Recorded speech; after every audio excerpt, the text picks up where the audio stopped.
July 20th, I wanted to call to talk to Riley and say that I didn't want to speak August 3rd. I'm busy. There's a lot of stuff going on in my life that needs to be handled, and the people that I'm speaking to deserves the best and nothing less. Which, it was a true excuse, but even though it was a true excuse, it still wasn't enough for me to not speak tonight. Whether I might be scared or afraid, but then I realized a few things. Real quick before I even get started, everybody, can y'all turn around? My mom is back there. Can everybody give a round of applause for my mom?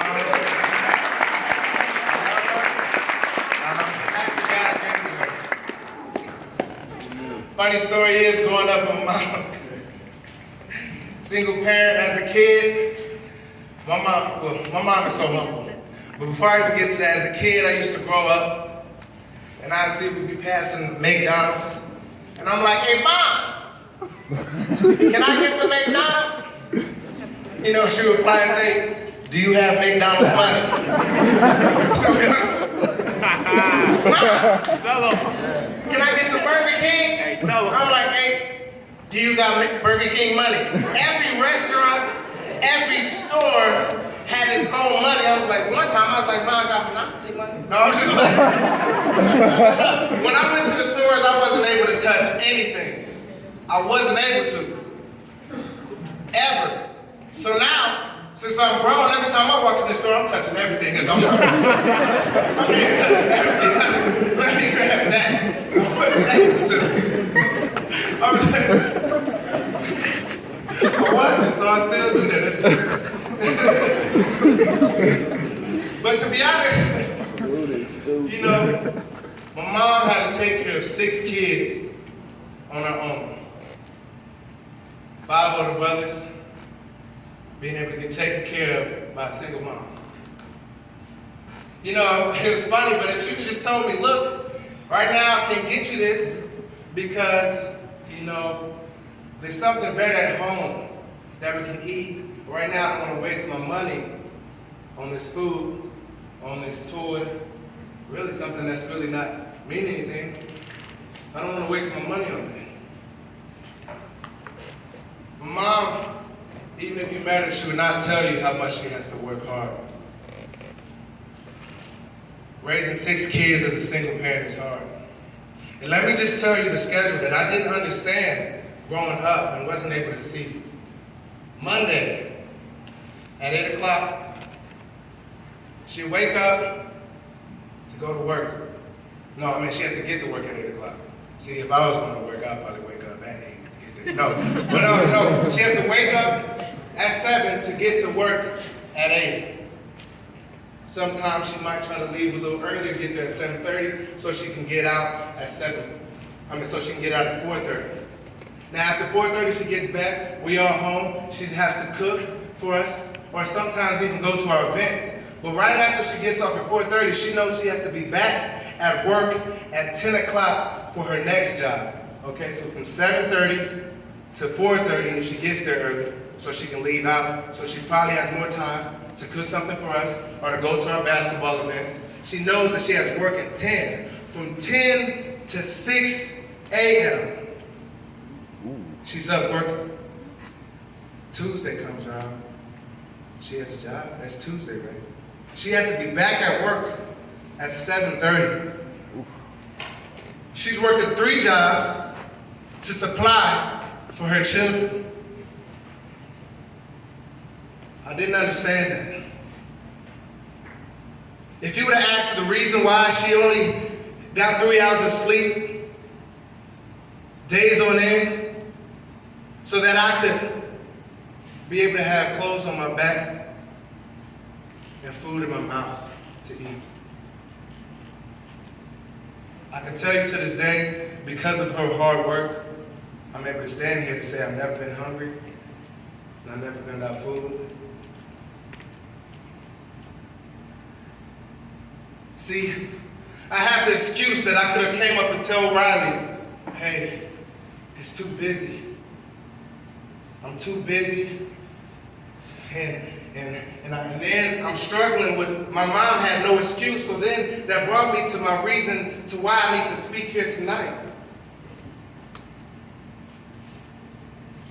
I seen that my mom could wake up from 7:30 to 4:30, still make it to our events, then go to work from 10 to 6, and might be able to get 3 hours because she's working for me. And if you would have asked her why, she would have said because of her children. Not because of her, but because of her children. So how could I not speak to her? But still I'm battling. I said, look, God, if I'm going to be honest with you, this summer, I probably had a C average, maybe a C minus summer with you. And how can I be satisfied with having a C minus, C average summer with you when you sent your son to die on the cross for me? When you died on the cross for me. I said, look, God, I'm not ready to speak. My heart is there, but my mind is not.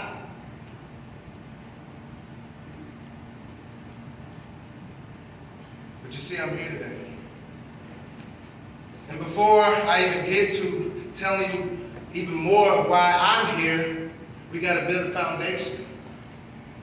The topic of this sermon is, what is your why? What is your why? Because my why brought me here today.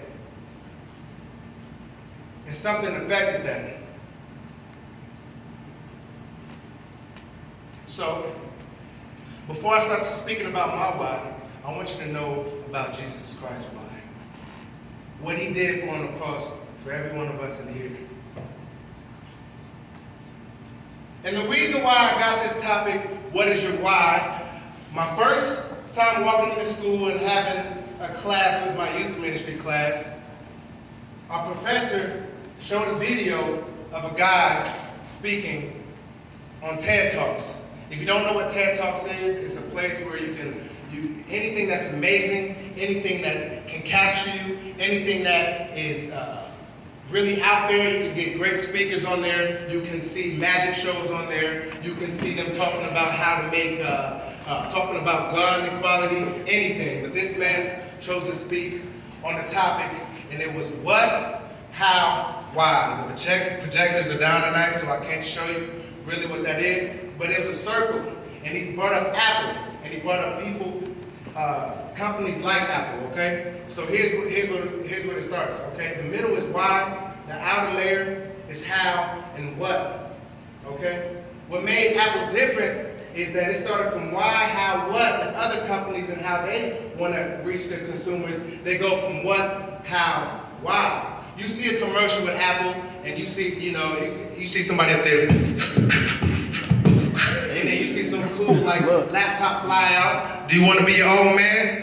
This is right for you, right? And then, or you see some cool guy chilling up there, like, look, you want to be the boss of your life. This is and it draws you in. You're like, man, I want that iPhone. I could be the boss of my life. Instead of my mind telling me, yeah, I'm grabbing that iPhone. But my point, yeah. So then he said, what is your why for youth ministry? What will be your why for youth ministry? He said, take that, and I'm going to let you chew on it. The next day, I'm in class still chewing on it. Man, that's right. I'm smacking because it's really powerful. I'm like, man, what will be my why?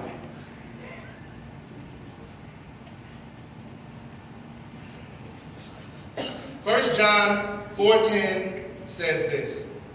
This is love, not that we love God, but that he loved us and sent his son as an atoning sacrifice for our sin.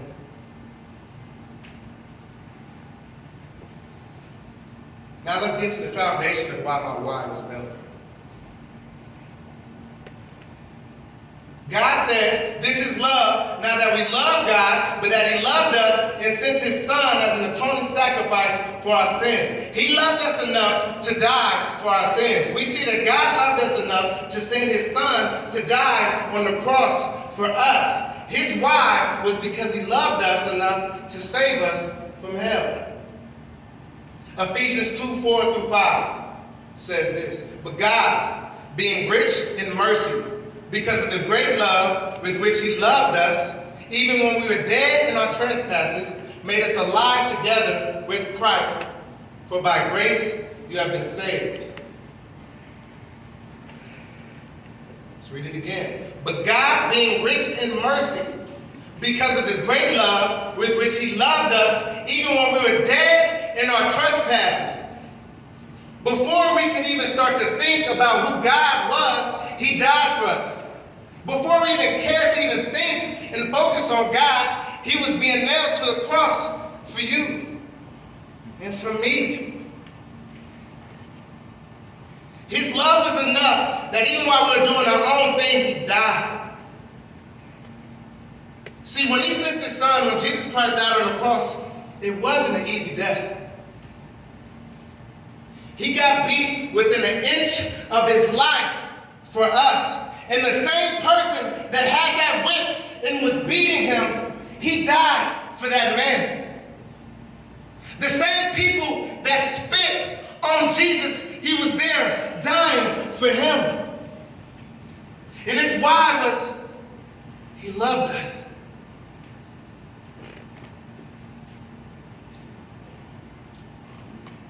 And still, he said, John 3:16 says, "For God so loved the world that he gave his only begotten son."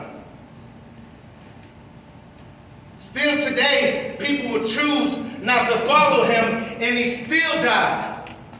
I don't see myself doing that. The same person that's going to beat me, and the same person that's not going to listen, I got beat within an inch of my life, then nailed to the cross. I seen what he did for me. I seen what Christ did on that cross for me.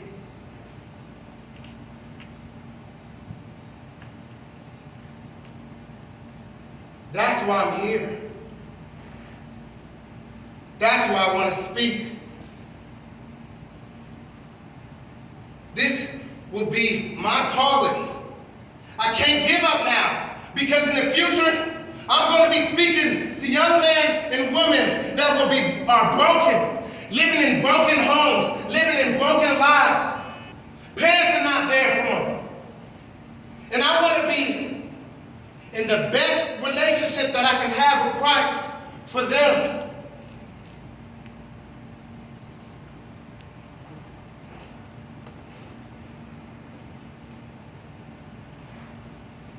So, that was Jesus Christ's why. What will be your why to follow Christ? See, we get to it. The commandments will come later. The rules, quote unquote, will be easier. Because once you realize the reason why he did everything was because of love, you won't look and say, "Oh man, I can't go out tonight. Oh man, you saying if I become a Christian, if I'm a Christian, I can't drink, I can't smoke, I can't fornicate with a lot of women, I can't be with, oh man, there's no fun in that." But no, I stopped looking at it as anything like that. And you should too, but say, the reason why I'm not going to get drunk every night is because I can become closer with the one who got beat and died on the cross for me. For God so loved the world that he gave his only begotten son.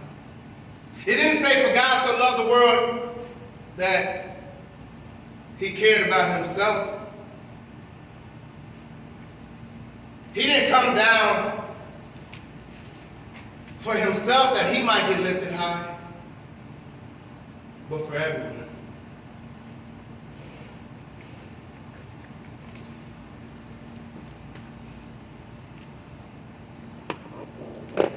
We look at commandments and we look at rules as things that we cannot do, as rules that we cannot do.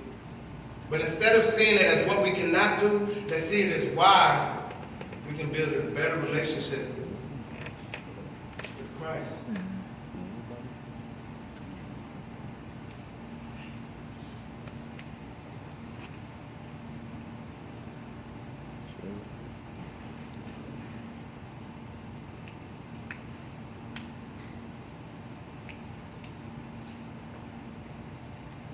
cool thing that Michael Johnson said that when he spoke, he talked about how his parents gave him free reign over the whole field, and he had a motorcycle that he could drive on. The only one place that he told him not to go is in the garage. Long story short, he ended up making a hole in the garage, and it was so cool because he said, see, God is trying to keep those holes from entering into your life. But what I also got from that was God gave us this whole world. We don't have to fill ourselves with other things, with these things that are not going to fill the emptiness in our heart.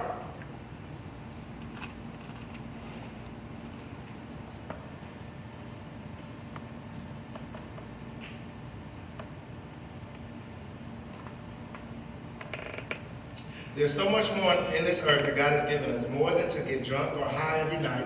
Flesh drives us. Any sin drives us to do these things. But remember that it was grace. See, you can tell me right now that, hey, man, I got drunk every night. Man, I was out here smoking. Man, I wanted to smoke, and I did. I'm talking about Christians and non-Christians. We aren't perfect. But it says, for by grace you are saved. This is why, because he loved you enough and said, I will show you grace.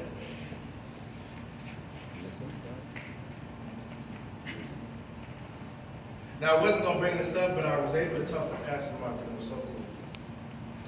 Because one thing he brought to my attention was this. If I'm here trying to deceive any one of you tonight, or let's just say that I'm here trying to kill you, I wouldn't say, hey, Jimmy, come here. I got a bowl of acid with some poison in it. Come here, come drink this. No. I'm going to say, I'm going to figure out, I'm going to ask his friend and say, hey, what does Jimmy like to eat? What does he like to do? Oh, he likes Chinese food. Okay. So, hey, Jimmy, guess what? I got some Chinese food for you over here. I got some General Tso's and some lo mein. But this is what I'm going to put the poison in. It's something that he loves. When he starts to partake and eating this, he doesn't know that it's destroying him right then and there. See, the things that we have, that we think, see, the devil's not going to come to you and say, hey, if you smoke, you're going to die. He's going to let you do it, and you're going to have fun with it. Why I choose not to do these things is because I know that it's going to poison me in the long run. And the crazy thing is I'm Jimmy's best friend. I'm his best friend. That doesn't mean that if I say, hey, Jimmy, come out tonight, let's go have fun, then I'm not even poisoning my own friend, because the devil can use me. So when they come and I say no, I have a calling upon my life that my why will be strong enough to say, hey, I don't want to do that. I know what Jesus Christ done for me. So Michael can come up and start.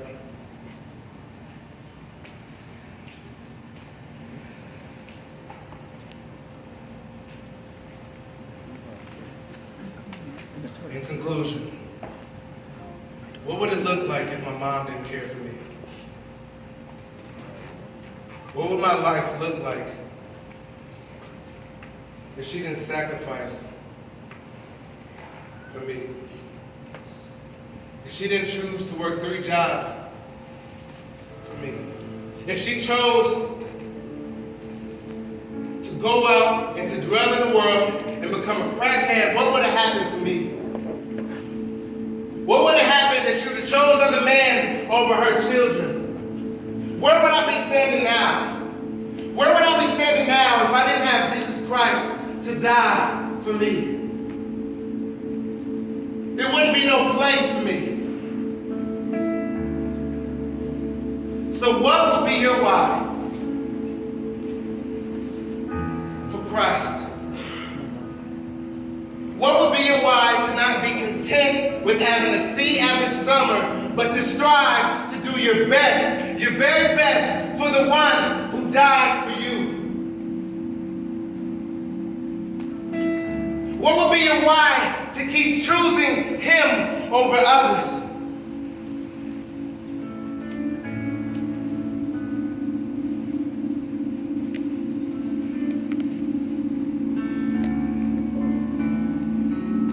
My mom's why, we see that it affected me. If she didn't do everything that she did without love, wouldn't be here. Your why will affect others around you.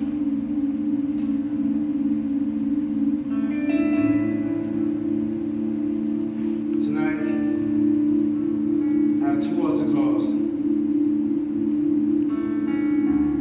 The first one is if you have never accepted Jesus Christ into your heart.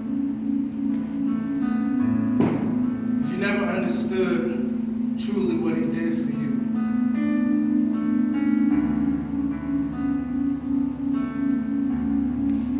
So put your hands up now, right now. But also, like me, like I would choose to do tonight, is also to recommit myself.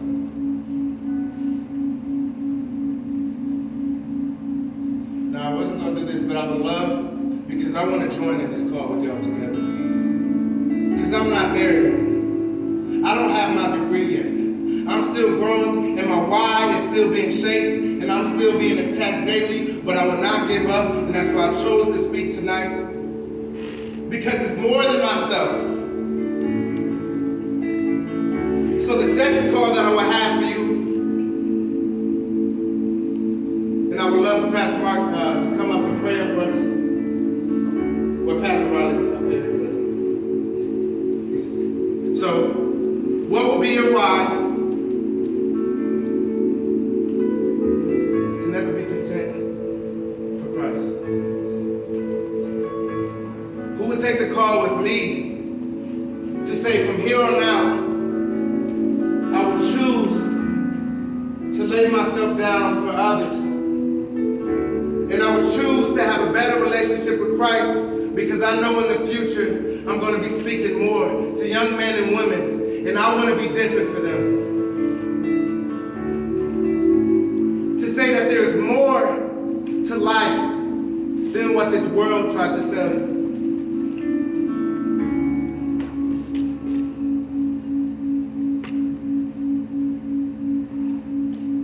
So Pastor Brother, could you pray us out for the first?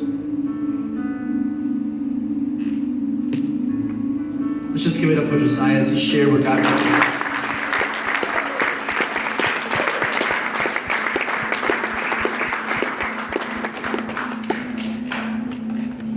So tonight, I want us to think about a couple things tonight. First of all, you guys, every one of you in this room,